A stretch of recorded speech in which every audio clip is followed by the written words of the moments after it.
Hi, everybody. Do I sound fairly clear and comprehensible? I'm going to fix that pretty soon, actually.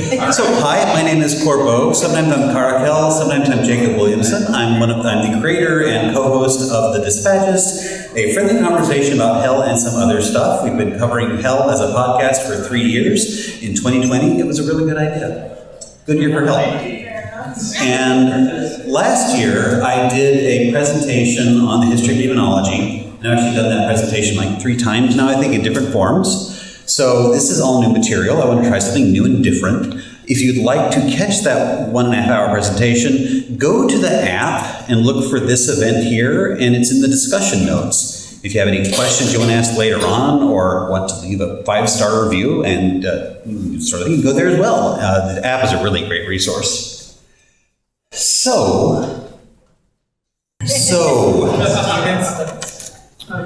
Tonight we'll be talking about the Goetia. I will never say that name correctly again after that. They are simultaneously one of the oldest formal occult traditions on the planet and one of the least respected, and I think that's really interesting. The name means a variety of things, but it begins with the word howling or moaning. Not like wolves so much, but like kind of doleful chants at a funeral. It's kind of, the origins of this tradition go back to like Greek funerary practices in like 500 BC or so. Thank you, love. That's my husband.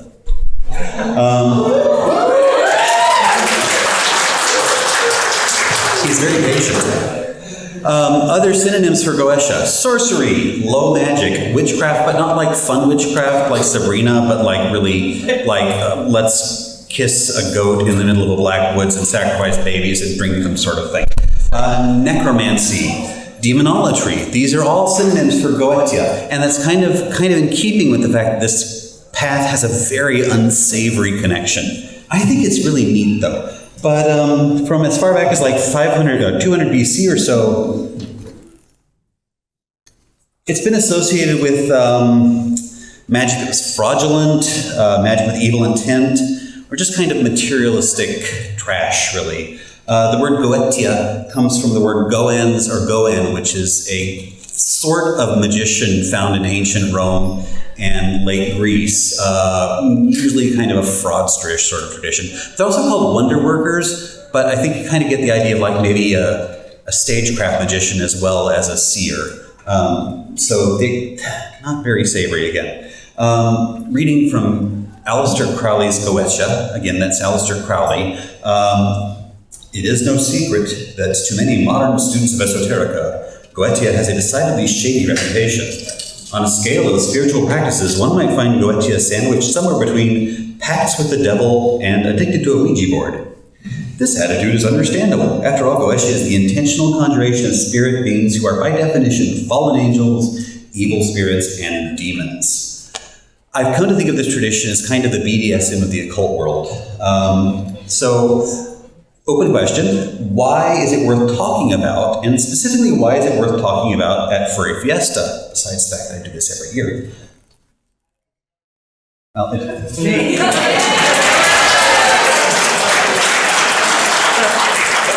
So again, from a magical occult perspective, it is possibly the oldest continually practiced occult tradition on Earth.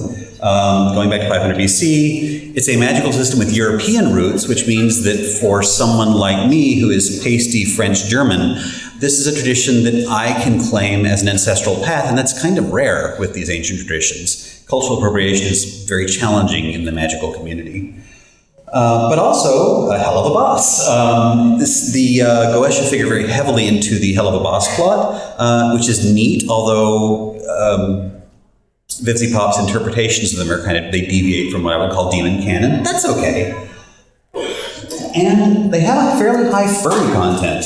This is Marchiosis. She is usually in the shape of a crudilous she-wolf with a griffin's wings and a serpent's tail and spitting what I cannot tell from one's mouth. Demons are creatures with a foot in the material world and in the furry door as well. They're magical bad boys, and they're lions and goats and hyenas and owls and frogs and cats. And Marchiosis in particular is very popular, kind of a fan favorite.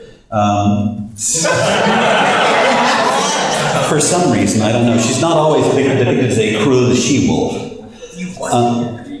And the Goetia this is a Twisted Beast. I don't recommend anybody go there. They sell toys. The Goetia have some very specifically furry manifestations. This chart doesn't make a lot of sense. This is the 72 seals of the various Goetia demons. The ones that are in blue are ones that I could imagine basing a persona on. Like, they kind of make sense as a design. They are an anthro character or a unicorn or whatever the hell this is. And they're very kind of furry in their nature. Almost half of them are like legit furry critters. And why is that? Demons are creatures of the earth, and in some ways, they're the lowest spirits. And a part of showing that is to give them animal characteristics to show that they are earthly. But also, in ancient traditions, demons that have animal characteristics are used for a great many spirits and gods to show that they are otherworldly as well. So it kind of does both. Before special effects, describing something as an animal was one of the ways to show that it was unique and strange. I will work with some... So, starting with some quick definitions, Goetia can refer to either the magical tradition of Solomonic magic, where you bind these things and use angels to control them, but also it refers to a list of 72 specific spirits in a loose hierarchy of like kings and dukes and counts and knights and such. Each has their own specific list of spells or powers and gifts they can give, and it reads like a D&D player's manual, I think. So, case in point, there's this guy here who I'm a big fan of. This is Buer, and he's known for teaching people pharmacy, botany, herbalism, and philosophy, natural sciences, natural liberal arts, rather. He is a president, but not in the way we think of a president, where like salute the flag president. It's more in the sense of like a chancellor or a chairman or something like that, like a high-level bureaucratic person, I guess would be what we're looking at. And I think he looks pretty goofy in this picture. It's from the 1850s. But this kind of shows a good way of thinking about the origins of these spirits. I go forward. Does anybody recognize this guy? Chiron. Yeah, Chiron. This is a centaur mentor. He's very sober. He's the only like sane and friendly, like not crazy centaur. And he teaches botany, medicine, natural philosophy, liberal arts. I can do the math for you if you're interested, but there's some linkages that suggest that this guy originally, that Buer is based on this character. You can kind of see in his sigil, there's like 4 legs and a bow and arrow sort of thing. So these creatures can have some very old and unexpected connections. I spent hours last year answering the question, what is a demon? And for now, I'm going to go with a demon as a creature, a spirit that is further from the divine and the gods and closer to the earth and the underworld, and to humans as well. They tend to be more human than like angels who are weird. Some demons come from a time of primordial chaos where the gods were kind of fighting, the gods of civilization were fighting the forces of disorder and crazy and things like that. If you go back far enough, there is no epic good versus evil battle. Those terms have no meanings before about 400 BC or so. The main axis of conflict was civilization and order versus primal chaos. And that carries forward with the demons as a category. They're not necessarily spirits of evil. If you go back far enough, that term doesn't mean anything anymore. This is Bune. He's usually seen as a sort of sea serpent thing. But as far back as we have myth, to about 500 BC, no epic battle of good versus evil. It was the gods of chaos, like Zeus and the Titans. Ask yourself if Zeus is a nice guy, if you'd even consider him good by any stretch of the imagination. He's a little bit rapey and kind of murdery. Yeah, and strange. But the nature of demons as a whole, this is a long history lesson. I'm trying to condense 5,000 years into 10 minutes. The nature of demons and religion kind of changes in the ancient Middle East around 400 BC or so because of some serious influences like the Persian Empire washing over everybody, Zoroastrianism, and the Greeks as well. these change the story a little bit from order versus chaos to good versus evil, because the Persians had the concept of an epic battle of the forces of creation and honesty and honor versus evil, destruction, and lies. Asmodee is one refugee from this period. He was a spirit that used to be an assistant to Ahura Mazda, the great god of evil. I'm simplifying. And he moved from the Persian faith to the Abrahamic faith as Asmodeus, who, in his one kind of semi-biblical story, was stalking some lady he was in love with and bumping off all of her fiancés, and that's how he became associated with lust. His name actually means something like wrath. He was king of the jinn for a while. Hello. Boop. I like that the 1860 picture of him from the Dictionary Infernal has the little heads. You can see where Goetia kind of pulled that out. I like that a lot. It's worth knowing that the Goetia as a category are not the greatest hits. You won't find Lilith in there unless you look really hard. You won't find Satan, you won't find Leviathan. A lot of people in the Goetia are kind of like the biggest and best, but they're not really. There's 72 spirits that are there because sorcerers and magic users and hermetics decided they were spirits they could work with. So they're spirits that are willing to make a deal, but big scary things like Satan are not necessarily on that list, except maybe in kind of the hierarchy above it as kind of suggested by their absence sort of thing. And they're not the same as the demons in the Bible necessarily. They are descended from them, but Asmodee in the Goetia does not have the tones of wrath and sex that he does in his ancient mythology in the Book of Tobit. They're different critters. They come from the same origin, but in some cases it's almost just the name is all that's inherited. Another trend around 400 or so is that Israel had too many gods.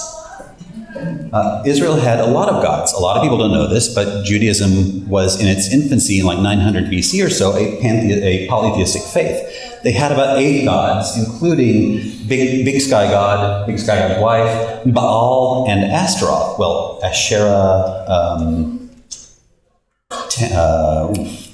most popular god Astarte, the most popular goddess ever. And as we move forward through to like 300 BC or so, Israel is having to centralize its faith. They're creating the Jewish faith from the Israelite faith. And a part of that is to get rid of all these extraneous gods and goddesses and cull it down to one single god that doesn't make any promises but demands 100% loyalty. So a lot of these characters fade out, but they linger as demons. And people kind of believe that the Jewish faith turned all these pagan gods, ancient gods, into demons. And it's not really true because they turned their own gods into demons. It was kind of like the temple was, maybe unfair, but the temple's kind of gaslighting people, saying these spirits you worshiped for 1,000 years, they're bad. They're really bad. There's only Yahweh now. So it's this weird infighting myth. But Baal does make it into the Goetia. He's the number 1 in the Goetia. And very popular fertility god. Maybe why he lingers in having a lot of popularity later on. And I don't think that Astarte was ever his wife, really, but they kind of become associated with each other as a Hyros Gamos sacred marriage sort of thing. Also, she's the grimoires of the 1600s, 1500s decided that she was male, despite being the most popular goddess on the planet. But you can kind of see the edges of her female personality if you go digging very deep into her books. I'm going to pause for just a second there to see if there's any sudden questions. Yes? Still trying to word it out, but there is like a kind of cultural shift, you would say, where demons, angels, spirits, whatever the name you might give it, as you say, there's kind of like a hierarchy being established, and sort of, how would you say, like, if there's like a retroactive kind of relationship there, like if you were to say, like, going back from, singular Yahweh to pluralistic Yahweh. Yeah, like you're hinting at, in the book of Genesis, in the creation story, it says, God created the heavens and the earth, but it's not God per se. The word they use is like gods, plural, female. This is the Elohim, the children of heaven. There's a concept going back, and it kind of like dies out in around 200 BC or so, of the divine council, where there's this swirl of spirits and ancestors and demons and angels and monsters and nymphs and musae that serve the high god, whoever that is, El or Yahweh, in his work and kind of do some of the work for him. That idea carries through ancient Greece. The word daimones kind of comes from this concept as well, this cloud of spirits that are not quite divine, but have divine DNA. And that is not a hierarchy, but does have kind of a god at the top and this cloud of spirits beneath. You can find references to this in the Psalms as well if you look hard enough. But the kind of the firm hierarchy, the military hierarchy that the Goetia in particular have, that tends to be more of a feudal thing from like the Middle Ages, from like 500 onwards. We'll touch on that. So, moving forward a little bit to 200-ish or so BC, we get to a point where the Middle East is haunted by these ancient empires. In our recent past, we've lost like Greece as a real meaningful empire. Rome's ancient history is kind of fading. Mesopotamia is out there. Persia is out there. Israel has kind of fallen as a mainstream kingdom. The Canaanites are there beyond. And so this group of people that inherit magical traditions and ideas from all these faded empires start building lucrative careers as wandering mages. This is the beginning of the Goans, this kind of like trickstery figures. This is a really interesting image. I added this at the last minute. This is the first written reference to Jesus Christ. It translates into by Christ the magician or by Christ the wonder worker. But remember that word Goans is very loaded. So to compare Christ to this, I don't know what that means exactly. Nobody really knows what it means. But one theory is that this is not a coffee mug. It looks like a coffee mug. I would definitely drink coffee out of it. But it's a divination bowl, so you pour oil into it and you kind of see things in it. So this is an invocation of Christ to aid a Goans, to aid a magician. But it's really interesting that the first reference to Jesus written that anyone knows about, it's like 50 BC or 80 or so, has that funny slant to it. I don't know what that means. As everybody knows, wisdom is much more exciting when it's from far away. This is the truth. So all these wandering magi were like coming to locals over here and talking about like the mysteries of Egypt, which were always more exciting if they were way over there, or from Persia, which was way over there, but had crazy demon stuff anyway. So you get traditions like very strange names, weird entities that kind of are simultaneously Hebrew and Latin at the same time. This is the nomen barbarus, the barbaric names, uncouth names. And this tradition carries to today, like abracadabra. Who knows? Like, that's a funny word, and it sounds more magical because it's funny. You get a lot of things with X's in them as well, and Z's. I don't know what that's about. This is actually a secret name of God, if anybody cares. I don't know the answers to it or not. So getting to furry stuff again, and talking about how exciting magic is when it's far away, and how all these different religious traditions are kind of colliding with each other. When you add Anubis to Hermes, you get Hermanubis, who is a Greek-ish, Romanish god of the underworld, partaking of Hermes, who's a messenger to the underworld, and Anubis, who is furry god of sodomy, I don't know, who's the god of undertaking and funerary practices. I like Hermanubis. He doesn't have very many mentions, but he's an interesting entity. And Hermes is quite a powerful figure, and he carries a lot of that power with him.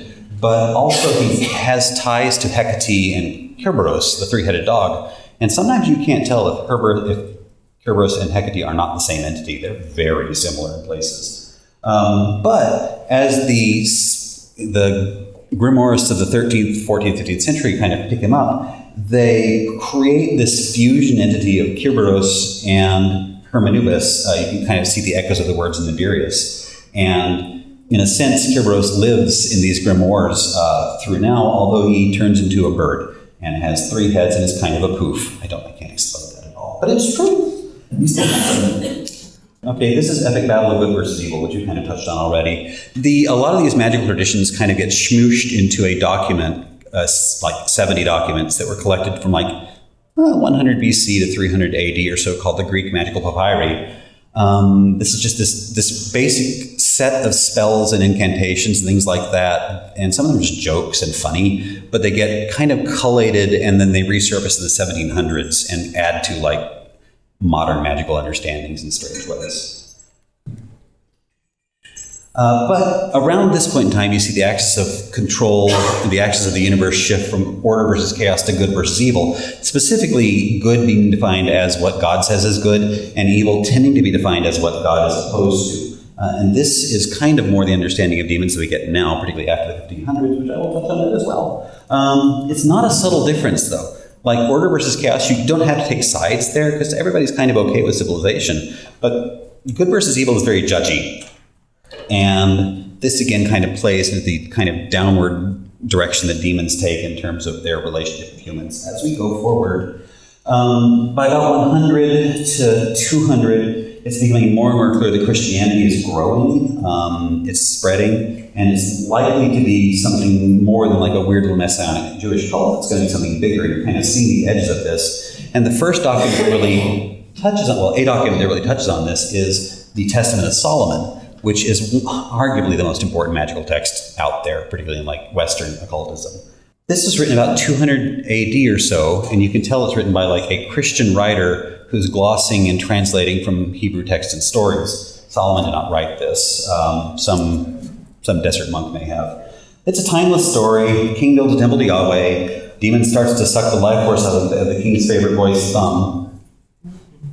Like that. Thumb is a euphemistic word. The king binds demons, and ultimately binds every single demon and uses them to build a temple and get all their secrets. And the king sacrifices locusts to Baal and loses everything. It's a tale as old as time. There's some things that carry through here through the 21st century, though, which is the idea that Solomon uses pairs of like angels to bind demons. He uses the names of God to bind demons. He uses, in some cases, like Jesus Christ to bind demons, which is a little bit anachronistic if Solomon is from 700 BC or so. There you go. It's a Christian text. But this is the heart of Solomonic magic, this play between like the demon who causes a problem and the angel or the power that controls that demon and solves that problem. The Testament of Solomon is actually a very early medical text because it's this list of ailments and how to treat them. Although you treat them with like spit and God. That doesn't work very well. And then this is really about Christianity starts to evolve from a little mystery cult to a world empire religion by about 400 or so when it becomes the official Church of Rome. And you get this period that's not at all sexist called the patristic period, where you have Augustine and Pope Gregory and Ambrose and Origen, and the church is really trying to build up who it is and what they're about and how to answer hard questions about evil when you're a monotheistic faith. So they invent a new story of evil, which is the story of Lucifer, the fallen angel. That's 300 BC AD or so. It's not biblical at all, but it's the story of how Lucifer or Satan fell and took a third of the host of heaven down with them. Smash. And there's not really anything demonologically interesting for about 1,000 years after that. And then it gets really complicated.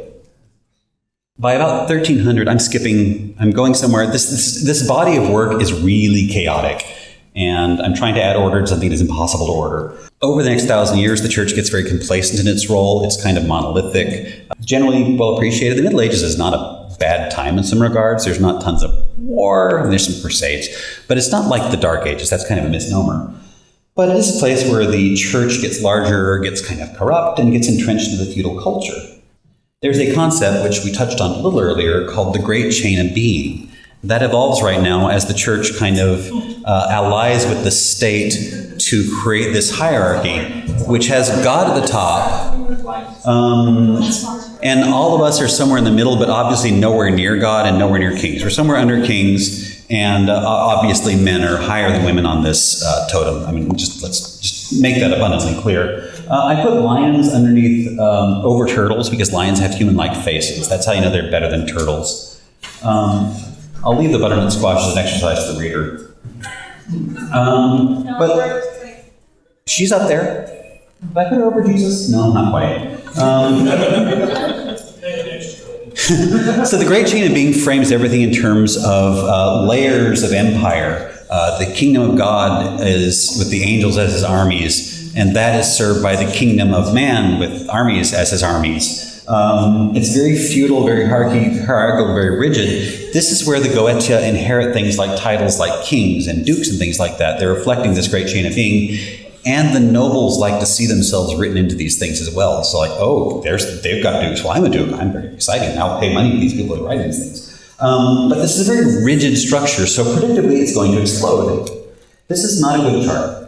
But it's going to explode for a number of reasons, and I wanted to kind of put them all together in one place so you can kind of see what's going to make the Middle Ages explode.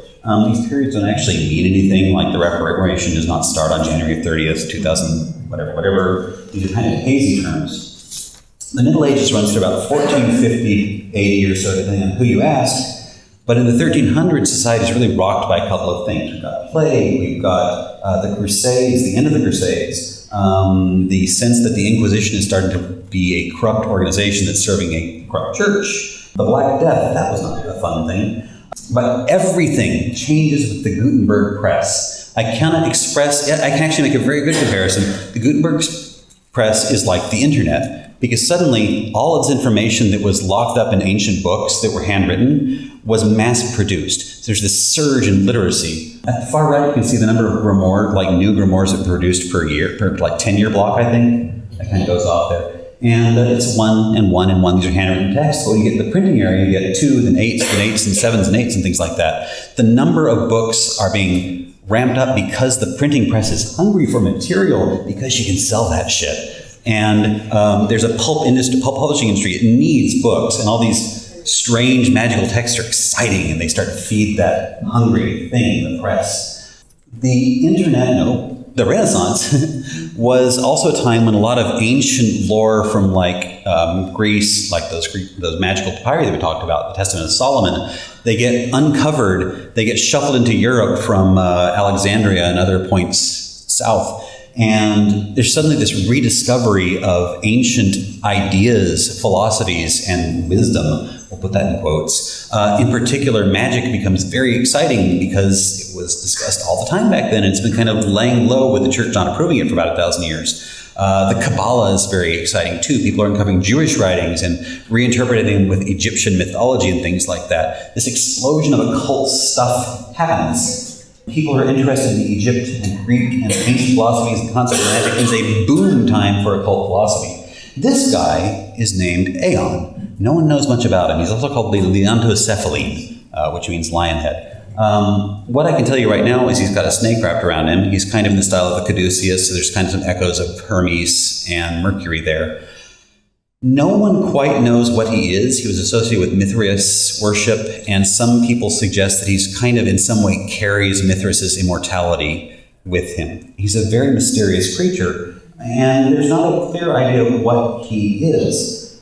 But in the Testament of Solomon, there's a spirit named Orneus, who is a lion that turns into fire, that turns into a snake, it turns into a gay man. Don't ask. And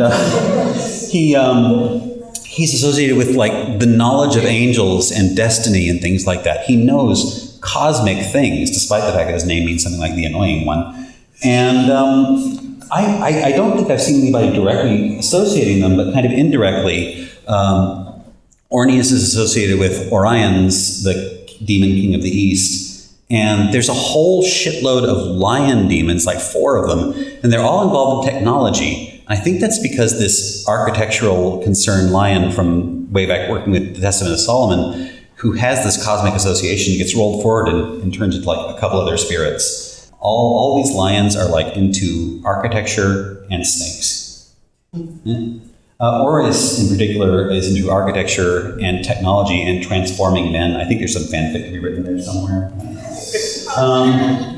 There's not a direct link, but there's a lot of lines that are like this. Back to this chart. So the Renaissance, one group is not very happy with the sudden explosion of knowledge and curiosity, and that is the church. They're starting to crack down on heresy and really flexing their muscles and trying to control the way religion is spread. They create special groups devoted to rooting out sorcery and heresy. They don't distinguish these things anymore. Witchcraft is heresy, is unbelief. And so this rise in studying magic comes at the same time as there's a rise in the interest of killing people who practice magic. The witch hunts were specifically, allegedly, about destroying a conspiracy of Satanists that were going to wipe out the world, mostly women. But in practice, no one really believed that this conspiracy existed. The church needed to create this to kind of prove to themselves that there was a God. It's a very dark time. And around 1550 or so, some guy posts 93 theses on a wall, on a door, and suddenly the church explodes, and no one believes the same thing anymore, which means everybody else believes bad things, and they're evil. And this kind of spreads into this period of fascination with the occult. This morbid horror story is unfolding in the north, like Germany and Scotland. People in the south are better than that, but they're fascinated by these witches and these demons and things like that. And this conspiracy that you keep hearing about. And it's dark and fascinating and kind of sexy. And again, this is kind of where you start getting a rise in the creation of the grimoires, the texts that describe these demons. It's a strange thing. The Goetia tradition is 2,000 years old, but its modern form is tied up in this aura of fear and fascination. This is an interesting thing I've learned recently. The first published list of what would become the Goetia is it's the Liber de Spiritus. It's like a book of spirits. And it's got like 53 named spirits in it, of which way more than half don't really seem to exist anywhere else. I'll get back to that. But the inheritor of this was a man named Johann Weyer, who, if you're into psychology as your field, is, you know the man? He's considered the founder of psychiatry. This is 1577 or so it's a bit dated. But he was a physician that was asked to report on a witch trial and say whether this makes sense or not. He said, no, it doesn't make any sense at all. This is crazy stuff. These people obviously have a mental condition or something and should be treated as such. They're not demon-possessed. That's a nonsense thing. And he wrote a very thick book about it called The False Tricks of Spirits. And there was later on, in a later edition, he wrote an appendix to it, very small appendix, called Pseudomonarchium Demonium, the False Hierarchy of Demons, which begins with, okay, here's some silly things these silly people believe. And it lists 69 demons. You start to get into, shush, why are you making that face? That become the core of the list of 72 Goetia now. And it begins with, these are silly things. Why do people do this? And not only that, but this is a magical system, and I'm kind of making it to where it doesn't work. I'm taking a lot of most important things, but he'd love this. This copy does not mention any of those things, just mention the demons, because that was the fun part. And so while being this psychiatrist and this rationalist and humanist, he's also the father of demonology, and I'm sure he'd hate that. So at the same time, the church is kind of breaking down. People are disagreeing with the idea of God in some ways. The world is increasingly humanist. There was a satanic panic started in Scotland, and the King of England was Scottish, by the way, King James, who wrote that Bible, who commissioned that Bible thing. He also wrote a book called Demonology, where he's saying, no, the witchcraft stuff is real, guys. This is scary stuff that we need to be afraid of. So the King of England is pushing a satanic panic moment. It's a really bad... It's an exciting time for the occult. It's a bad time to be dabbling in the occult. But that is the context for the grimoire renaissance, all these booms of like new products and things that are put out there. Kind of some logical flows. The Greater Key of Solomon is not the source of all these.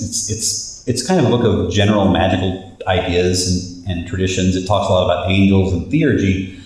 Hygromantia is, along with the Greater Key of Solomon, are two books that kind of go back in time and pick up these 300, 400 AD traditions and bring them into the 1400s or so.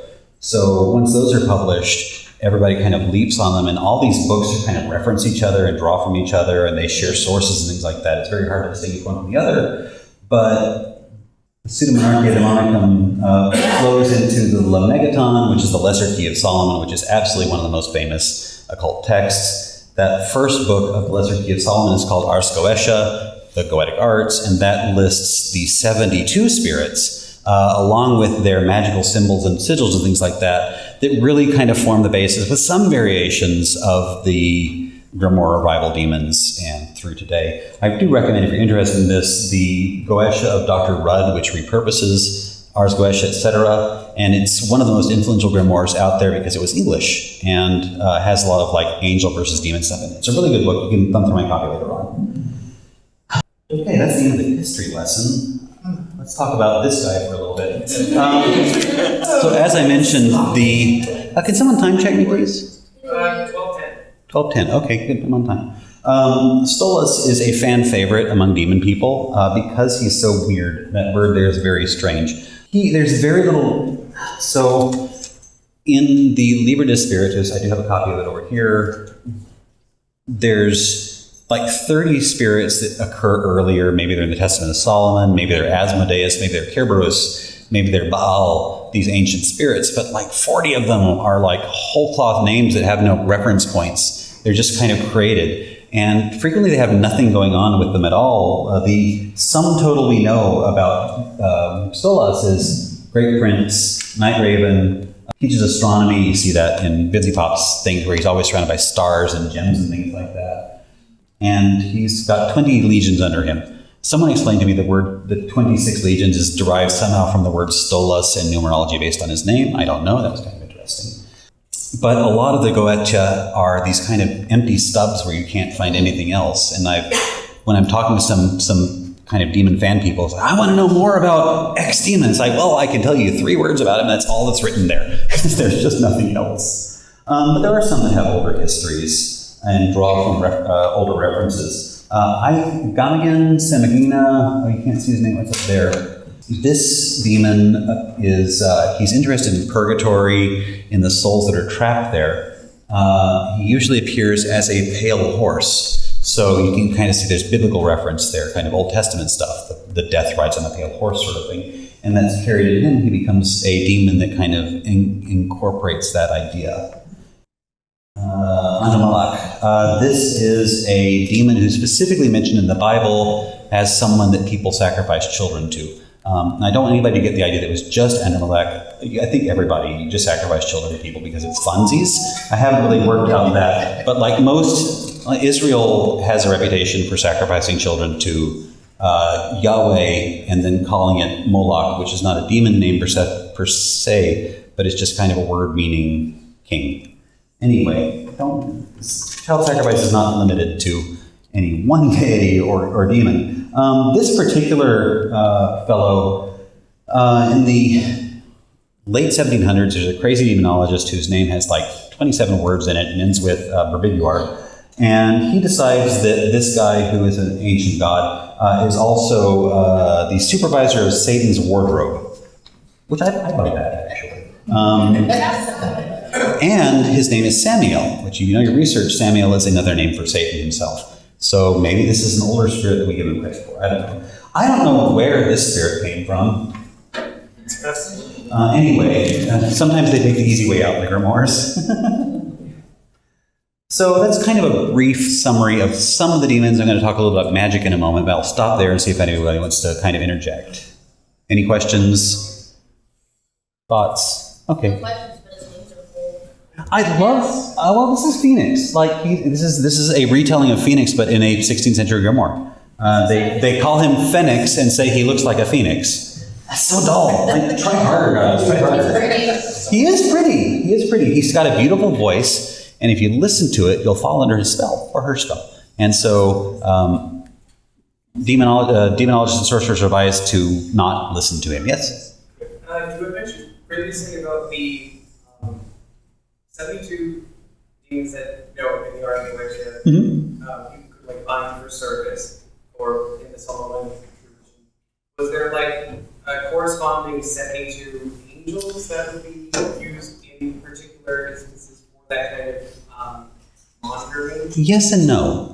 In the Testament of Solomon, 200 AD or so, there's the idea that these demons are frequently bound by angels. The idea that there's a precise correspondence is, I think, a 15th century idea. In the 15th century, this is Shakespeare period, a lot of occult scholars, and it's worth pointing out that occult and science are the same thing until about 1650 or so. Francis Bacon, Roger Bacon. But a lot of writers pick up the idea that Kabbalah, which is heavily based on 72. 72 is a magical number tied to the stars in some way, and 3 times 2 times 2 times 3. Etc. It's an old magical number, but there's 72 nodes in the Kabbalah tree of life idea, And so some writers get the idea that the 72 demons obviously must be matching up with 72 angels in some way that directly creates this correspondence. The idea of the Qliphoth, it's not the tree of death, it's not. It's much more complex and interesting than that. But kind of this dark version of the tree of life comes up. People really like correspondences because there's this horrible fixation of order. But in practice, the angel versus demons thing is actually in the Goetia of Dr. Rudd, which is a late 1600s document, I think. So it's a fairly recent development, but it is tied to a lot of ideas, particularly the idea that everything is in this big, rigid, crystalline order thing, which is very Shakespeare-y, or Shakespearean period. So talking a little bit about magical traditions, and I'm going to be super generalizing here. Feel free to tell me I'm wrong later on, but I'm going for jokes rather than actual occultism. The Solomonic magical tradition is kind of the name that's given to binding these demons with angels, etc. Particularly the 72 demons of the Goetia, although not always the case. And it's maybe worth talking about what does that look like. I think there's three kind of main models. I'm, again, very oversimplifying. And I obviously like Goetic magic. I think it's really neat. But I also think it's kind of the BDSM of the occult world, and there's reasons for that. But Goetic magic, Solomonic magic, is very transactional. If you're a pagan, you might reverence Diana and celebrate Diana, but you wouldn't necessarily ask Diana for a big fistful of cash or a car. You probably wouldn't ask her for a babe. But if you're a Goetic sorcerer, of course you'd ask these demons for cash and cars and babes. These demons are very human. They know what we like. We like cars, sex, and money, and turning men into other things. I don't know. Anyway, so it's very transactional, and I think that's another reason why most Western traditions kind of diss on Goetic magic, because magic is supposed to be about enlightenment and self-actualization and reaching a higher plane, not about asking demons for cash. That's tacky. Anyway, Goetic magic is not cerebral at all. You do tend to ask things for very specific rewards. It's kind of like, I do this, I put the $5 bill in, and theoretically the demon gives me this, this, and this. You wouldn't even think to ask Diana for things like that. Sorry about the AI artwork. I know that's kind of taboo, but it's what I had in a hurry. Solomonic magic is, I think it's the dominance and sadism aspect of this. Fundamentally, it's about using angels and god magic to control demons and force them to give you knowledge and magic in a car. The practitioner generally stays inside of a protected circle, conjures the demon into a triangle, uses the demon's sigil, and his opposing angel to stick him in the magical triangle and bind him there. And if the demon does not immediately give him cake or babes, then you start threatening him with soul torture. If you don't obey me instantly, I shall take the sigil and put it in the flaming flame of flames, and you shall burn, burn, burn forever. There's more to it, but this is kind of the high-level view. And over time, the Solomonic magic practitioner might develop a relationship with these spirits and stop badgering them in that way and just kind of work with them. But I feel like that's an uphill road, and you're kind of at a disadvantage already. Some of the pagan people in my acquaintanceship have an eclectic approach, and they tend to, those that do, might have an array of deities that they work with. Maybe they work with Diana and Bast. One of my friends is a very big Hecate fan. Hecate is fairly chthonic and has demonic ties on her own. But amongst his circle of deities on his altar, he's put Vasago, who's kind of this ancient Jedi Knight sort of character, who's one of the Goetic demons. So an eclectic type might bring in some of these things. Maybe they want fast cash, maybe they just appreciate the aesthetic of a creature, maybe it resonates with them somehow, but they might incorporate these demons into their practices because these are very well-known spirits. Neo-paganism tends to draw from an awful lot of sources. It's an eclectic mix. Lastly, and again, I'm simplifying, there's the dominance and submission angle of demonology, and these are people that primarily worship demons and chaotic spirits or really tie their spiritual identity into these entities. And they're really not necessarily that different from any other kind of pantheistic pagan type, but they wear a lot more black. And I'm making generalities here. Demon-type people are very individualistic.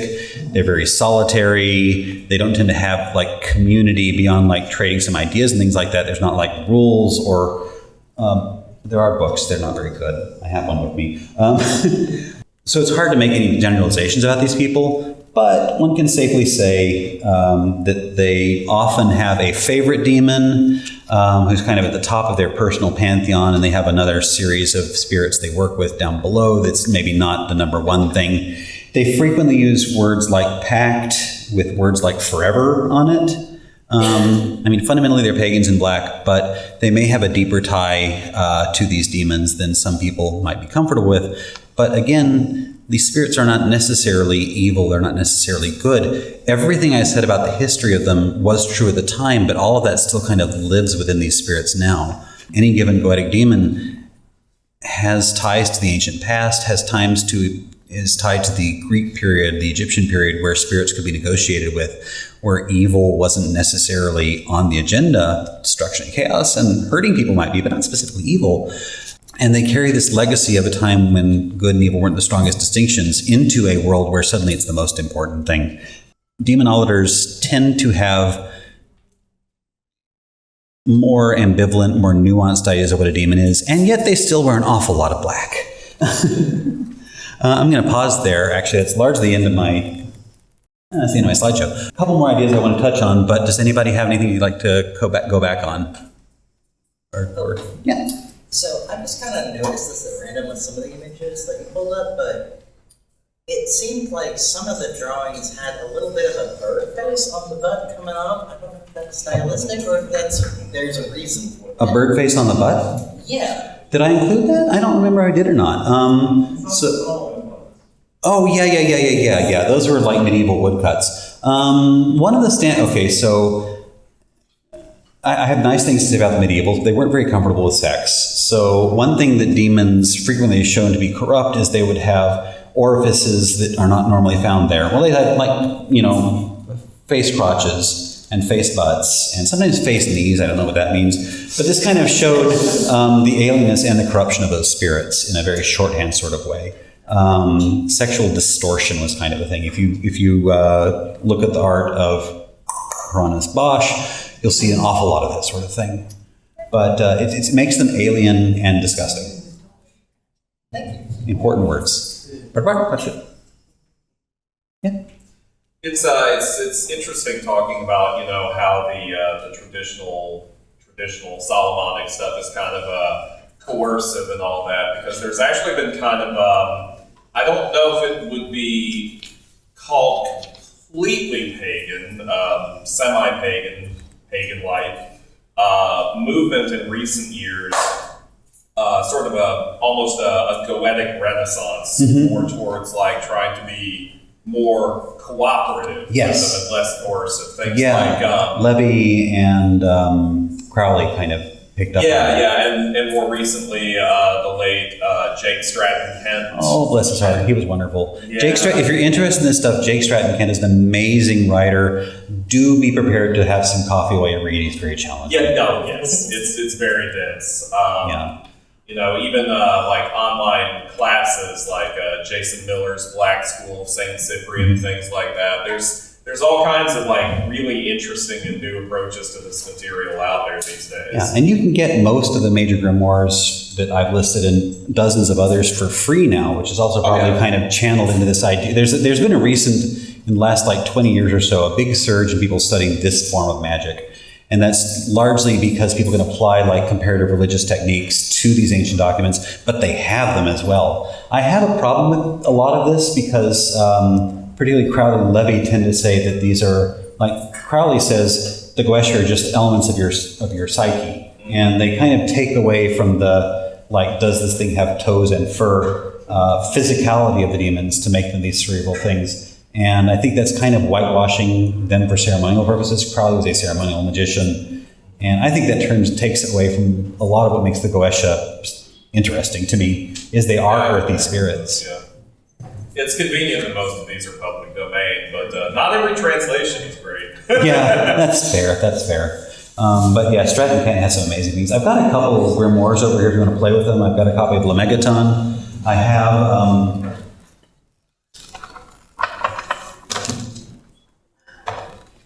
If you happen to be interested in demon worship as a spiritual path, I don't necessarily recommend it, but this book is kind of what the internet says about demonology all in one go. It's filled with bad stuff and misinformation, but it's also a really good place to start and look for ideas. This is, I don't know what it says in Japanese, but this is a cute anime girl's Goetia. It's really adorable. I'm a fan favorite. Beer is my favorite, and her picture here is really cute. And this is Goetia Kids. It is adorable. Anyway, I'm going to shut the microphone down. If y'all want to join me for questions and things like that, I don't think there's anybody else following me. You're welcome to stick around. Please, if you're interested in chthonic mythology, things like that, my podcast has a lot of jokes in it. It's good stuff. And yeah.